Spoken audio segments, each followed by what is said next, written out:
dan merupakan satu pengajaran bagi orang-orang yang bertakwa.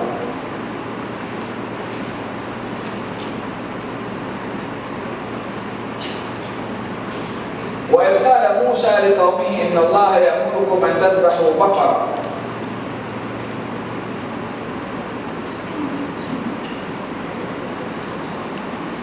Dan dalam hadis Nabi sallallahu alaihi wasallam, la tartakibu martakabat al-yahud fatastahillu maharim Allah bi adna al-hiyal.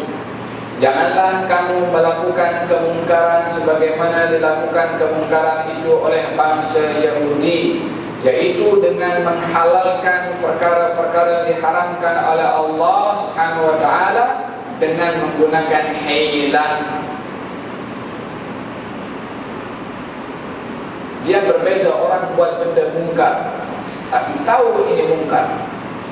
Tapi orang buat benda mungkar dengan cara macam mana nak menghalalkan benda mungkar.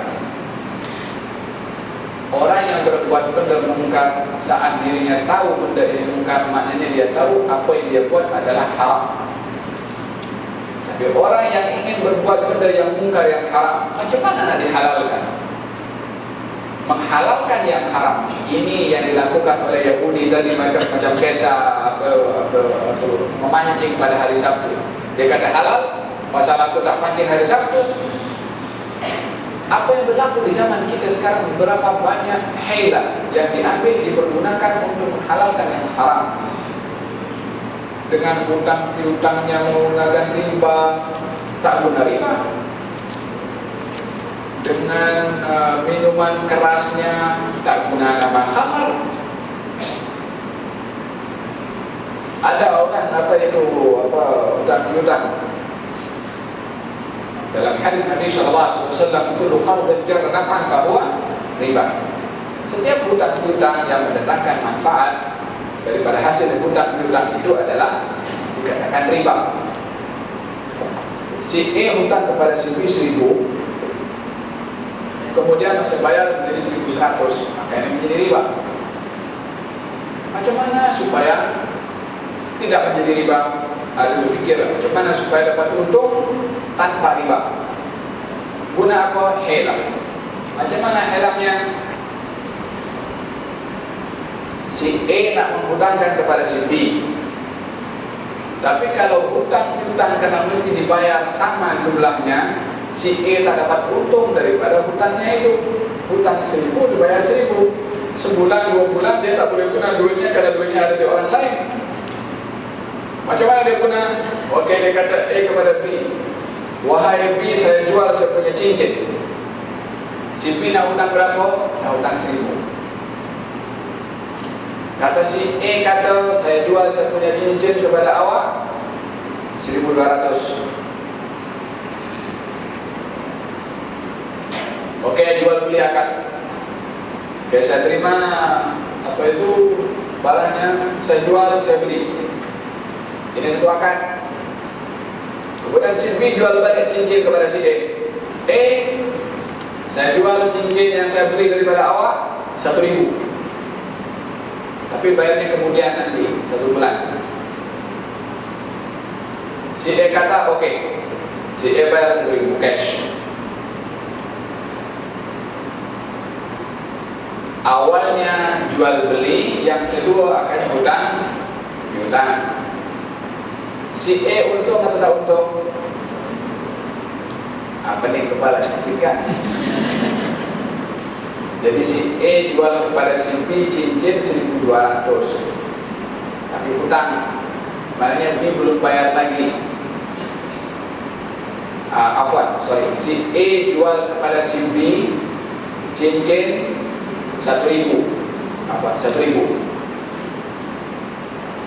A jual cincin kepada si B 1.000.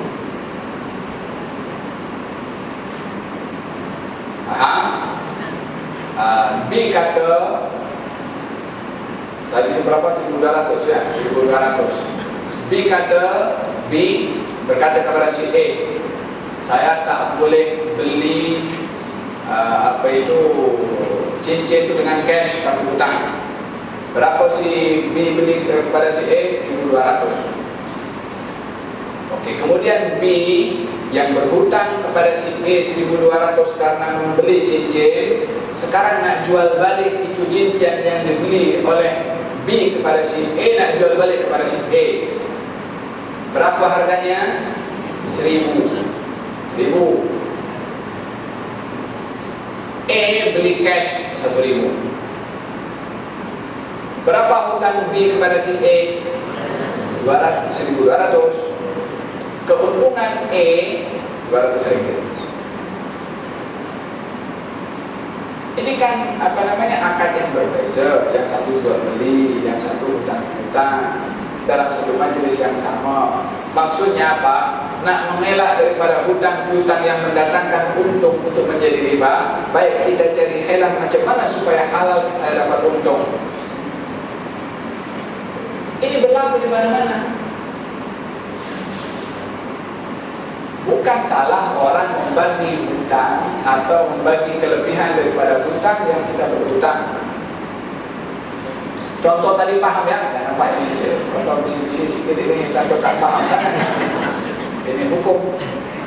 Syahid adalah kullu qardin jarra naf'an fa huwa riba. Setiap hutang-hutang yang mendatangkan manfaat maka hal itu adalah riba. Sayyidina Al-Imam Abu Hanifah radhiyallahu anhu pernah menghutangi satu orang dengan hutang.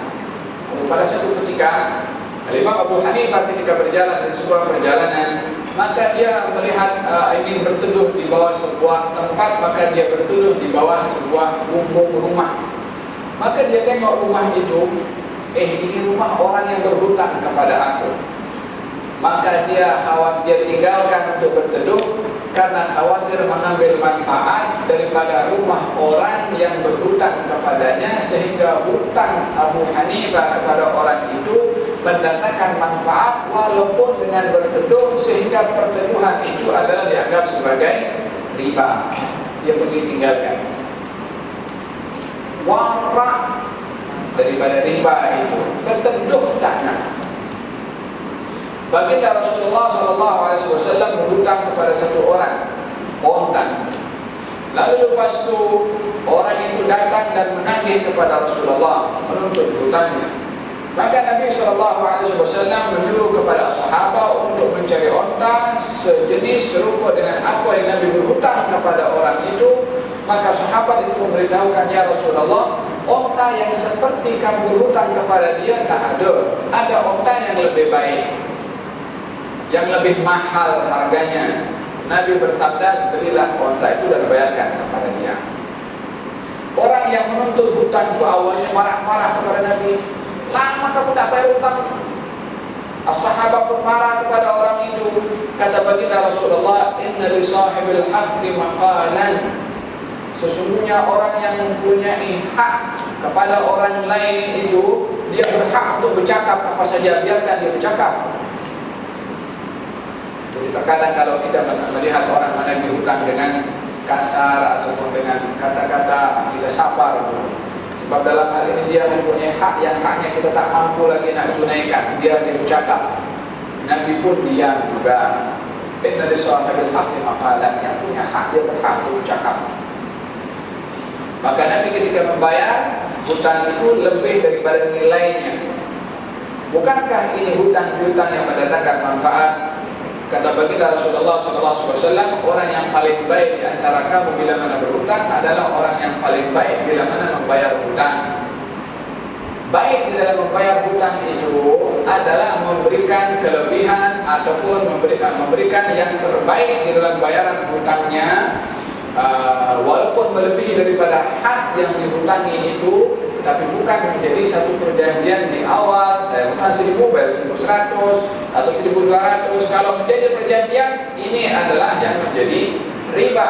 Tapi kalau saya hutang 1.000, riba masa saya bayar ini 1.000 hutang saya kepada kamu, ini 200 hadiah saya daripada kamu. Kalau hal ini adalah menjadi satu ihsan daripada orang yang berhutang kepada orang yang menghutangi, maka ini tidak termasuk daripada riba. Tapi kalau orang yang menghutangi, dia hutang 1.000, tapi jangan lupa nanti bayar, tahu? Kalau dia bagi isyarat jangan lupa bayar, nanti tahu maksudnya bagi lebih, problem di sini. Paham tak? Ini mengenai tentang orang mencari hilah, mencari cara nak menghalalkan perkara yang diharamkan oleh Allah Subhanahu wa taala, maka perkara yang amat buruk. Wa idh qala Musa liqaumihi inna Allah ya'murukum an tadhbahu baqarah qalu atattakhiduna huzwa qala a'udzu billahi an akuna minal jahilin. Dan ingatlah ketika Nabi Musa berkata kepada kaumnya, sesungguhnya Allah menyuruh kamu untuk menyembelih seekor lembu. Mereka berkata, atattakhiduna huzwa, yakni mereka berkata, adakah kamu memperolok-olokkan kami? Berkata Musa, aku berlindung kepada Allah dari aku termasuk orang-orang yang jahil. Qalu ud'u lana rabbaka yubayyin lana ma hi.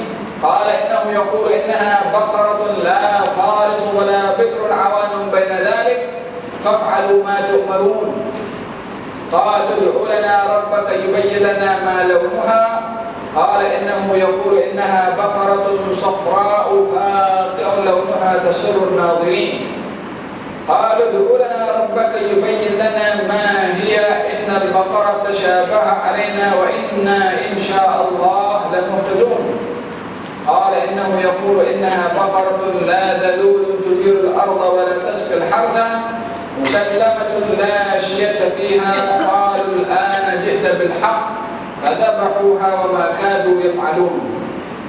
وإذ قتلتم نفسا فادارأتم فيها والله مخرج ما كنتم تكتمون فقلنا اضربوه ببعضها كذلك يحيي الله الموتى ويريكم آياته لعلكم تعقلون.